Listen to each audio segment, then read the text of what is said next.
Վրաստան, Թուրքիա, Իրան, Ադրբեջան։ Ինչ են անում Հայաստանի հարևանները, ինչ է կատարվում այդ երկրներում։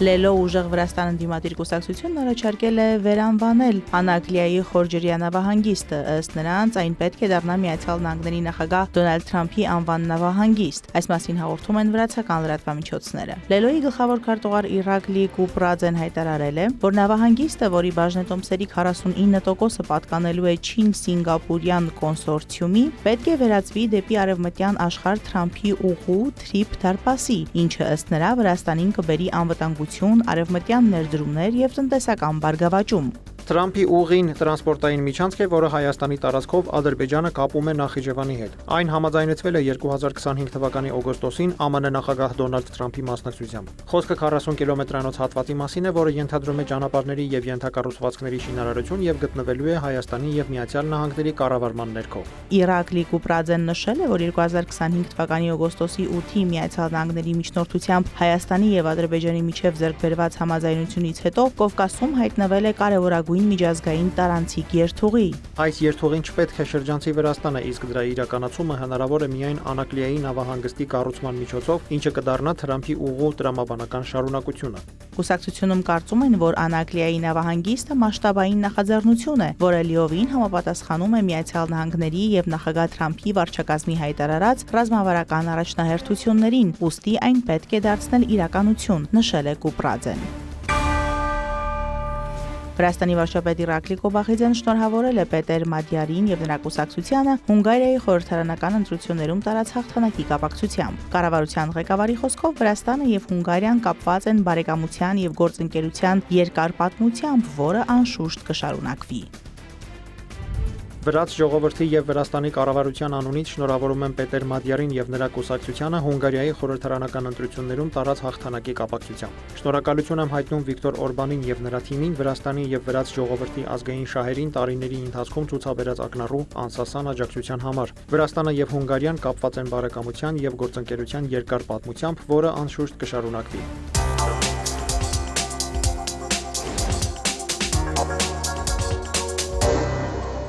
Թուրքիան լուրջ ջանքեր է գործադրում Ադրբեջանի եւ Հայաստանի միջև խաղաղություն հաստատելու համար։ Անկարայում Անադոլու գործակալության խմբագիրների հետ կլոր սեղանի ժամանակ հայտարարել է Թուրքիայի արտգործնախարար Հական Ֆիդանը։ Նա նշել է, որ տարածաշրջանում լարվածությունը կանխելու Անկարայի ակտիվ քայլերն ակնհայտ են նաեւ դիվանագիտական ոլորտում, այդ թվում տարածաշրջանային եւ համաշխարհային խաղացողների միջև ուժերի հավասարակշռությունը պահպանելու նպատակով։ Տարածաշրջանում իրավիճակի ցանկացած փոփոխություն եւ անկայունություն այս կամ այն կերպ ազդում է Թուրքիայի վրա, ուստի Անկարան պետք է ազգային տեսակետ ունենա աշխարհի տարբեր մասերում, այդ թվում Հարավային Կովկասում տեղի ունեցող զարգացումների վերաբերյալ։ Ֆիդանը նաեւ նշել է, որ եթե Թուրքիայի կողմից նախկինում աջակցվող էներգետիկ նախագծերն իրականացվեին, Հորմուզի նեղուցի ճգնաժամի հետևանքներն այսքան ծանր չէին լինի։ Որպես օրինակ, Ֆիդանը նշել է Կատարից, Սաուդյան Արաբիայի եւ Սիրիայի միջոցով Թուրքիա գազատար կառուցելու նախաձեռնությունը, որը կարող է դառնալ տարածաշրջանում նոր էներգետիկ համակարգի մոդել։ Հետաքրքրություն է ներկայացնում նաև Բաղդադի կողմից նախկինում հնչեցված եւ Անկարայի կողմից աջակցություն ստացած նախաձեռնությունը Իրաքից Թուրքիա էներգակիրների մատակարարման ուղի ստեղծելու վերաբերյալ, սակայն այս նախագծերից ոչ մեկը չի իրականացվել։ Այս նախաձեռնությունների հետաձգման պատճառներից մեկը հարևան երկրների միջև առկա անվստահության մթնոլորտն է։ Ես կարծում եմ, որ ժամանակն է կնքել տարածաշրջանային անվտանգության պայմանագիր։ Ֆիդանի խոսքով վերոնշյալ պայմանագրի շրջանակում մերձավոր արևելքի երկրները պետք է հայտարարեն միմյանց տարածքային ամբողջականության, ինքնիշխանության եւ անվտանգության նկատմամբ իրենց հարգանքի մասին, որը տարածաշրջանում կծառայի որպես համագործակցության հիմք։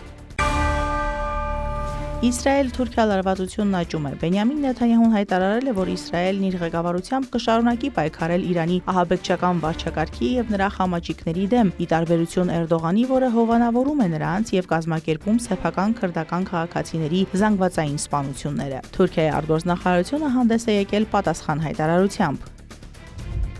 Նեթանյահուն, որին իր կատարած հանցագործությունների համար անվանում են մեր ժամանակների Հիտլեր, քաջ հայտնի կերպար է։ Միջազգային քրեական դատարանը Նեթանյահուին ձերբակալելու օրդեր է տվել պատերազմական եւ մարդկության դեմ ուղղված հանցագործությունների համար։ Նեթանյահուի վարչակազմի օրոք Իսրայելը կանգնած է արդարադատության միջազգային դատարանի առաջ ցեղասպանության մեղադրանքով։ Ըստ Թուրքիայի արտգործնախարարության Նեթանյահուի նպատակն է ձախողել ընթացող խաղաղության բանակցությունները եւ շարունակել իր ծավալապաշտական քաղաքականությունը տարածաշրջանում։ Հակառակ դեպքում նրան սպառնում է դատավարություն սեփական երկրում եւ հետեւաբար բանտարկություն։ Այն փաստը, որ իսրայելցի պաշտոնյաները մեր նախագահի դեմ անհիմն լկտի եւ կեղծ մեղադրանքներ են հնչեցնում, բխում է այն անհանգստությունից, որն առաջացրել է մեր կողմից բոլոր հարթակներում հետեւողականորեն հնչեցվող ճշմարտությունը։ Թուրքիան կշարունակի աջակցել անմեղ խաղաղ բնակիչներին եւ կգործադրի բոլոր ջանքերը, որպեսզի Նեթանյահուն պատասխանատվության ենթարկվի իր կատարած հանցագործությունների համար, հավելել են Թուրքիայի արտգործնախարարությունից։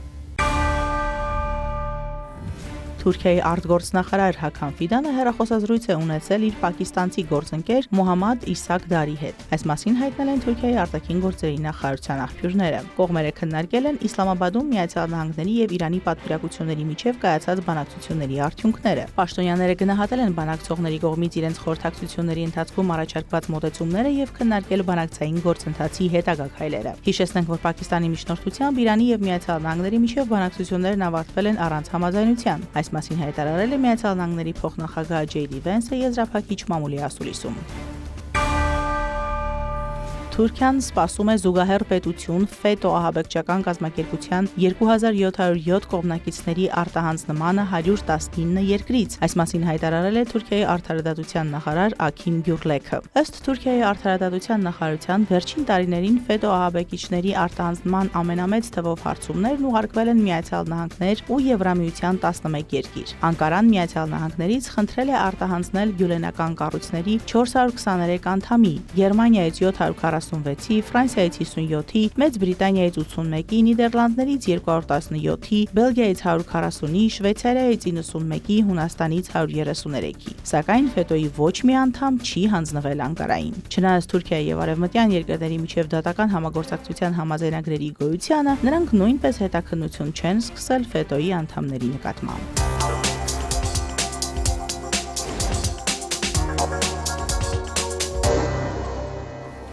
Թեհրանն ի սկզբանե ենթադրում էր, որ Միացյալ Նահանգների հետ մեկ հանդիպման ընթացքում չի հաջողվի համաձայնության գալ։ Այս մասին հայտարարել է Իրանի արտգործնախարարության պաշտոնական ներկայացուցիչ Էսմայիլ Բաղայեին։ Այս բանակցությունները տեղի են ունեցել 40-օրյա պարտադրված պատերազմից հետո եւ անցել են կասկածի ու անվստահության մթնոլորտում։ Բնական է, որ մենք սկզբից էլ չէինք ակնկալում, որ մեկ նիստի ընթացքում հնարավոր կլինի հասնել համաձայնության։ Ոչ ոք նման սպասումներ չուներ։ Ավելի վաղ ամերիկյան պատվիրակությունն Իրանի հետ բանակցություններում գլխավորող Միացյալ Նահանգների փոխնախագահ Ջեյդի Վենսը հայտարարել էր, որ կողմերին չի հաջողվել համաձայնության գալ երկարատև բանակցությունների արդյունքում։ Իր հերթին Պակիստանի արտգործնախարար Իսակ Դարը հայտնել էր, Պակիստանը կշարունակի ջանքերը Իրանի եւ Միացյալ Նահանգների միջև երկխոսությանը նպաստելու գործում։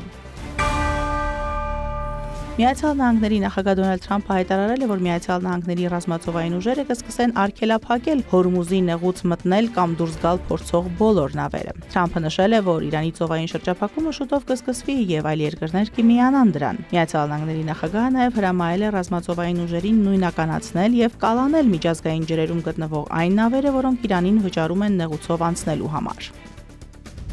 Անօրինական վճարումներ կատարողները չեն ունենա անվտանգ անցում։ Բացի այդ, ԱՄՆ-ն կսկսի Հորմուզի նեղուցի հականազերծումը։ Ցանկացած իրանցի, որը կկրակի մեծ կամ խաղաղ նավերի վրա, կուղարկվի ուղիղ դժոխք։ Անդրադառնալով ապրիլի 11-ից 12-ը Պակիստանում կայացած Միացյալ Նահանգներ-Իրան բանակցությունների արդյունքներին, Թրամփը հայտարարել է, որ կողմերը չեն կարողացել համաձայնության գալ միջուկային հարցի շուրջ։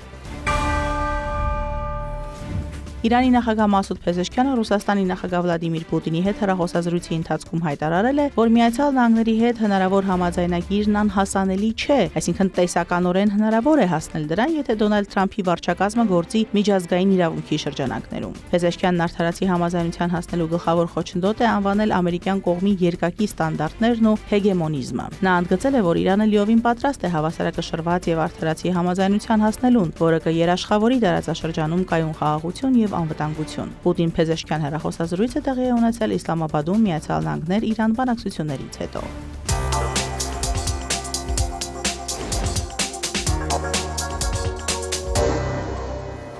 Ապրիլի 12-ին Իրանում Ադրբեջանի դեսպանությունը վերսկսել է գործունեությունը, հաղորդում են Ադրբեջանի արտգործնախարարությունից։ Նախնական փուլում դեսպանատունը կգործի սահմանափակ թվով դիվանագիտական եւ վարչական անձնակազմով, ներառյալ դեսպանը։ Անվտանգության հարցերն ու կազմակերպչական կողմերը հաշվի առնելով նախատեսվում է դեսպանության գործունեության փուլային կարգավորում։ Ռազմական գործողությունների դադարեցումից եւ երկշաբաթյա հրադադարի ռեժիմի հայտարարումից կարճ ժամանակ անց Իրանում Ադրբեջանի դեսպանության աշխատանքի վերսկսումը վկայում է, թե որքան է Ադրբեջանը կարևորում հարևան եւ բարեկամ Իրանի հետ հարաբերությունները։ Ադրբեջանը վերահաստատում է իր աջակցությունը տարածաշրջանում կայուն խաղաղության եւ կայունության ապահովմանն ուղղված նախաձեռնություններին, նշել են Ադրբեջանի արտգործնախարարությունից։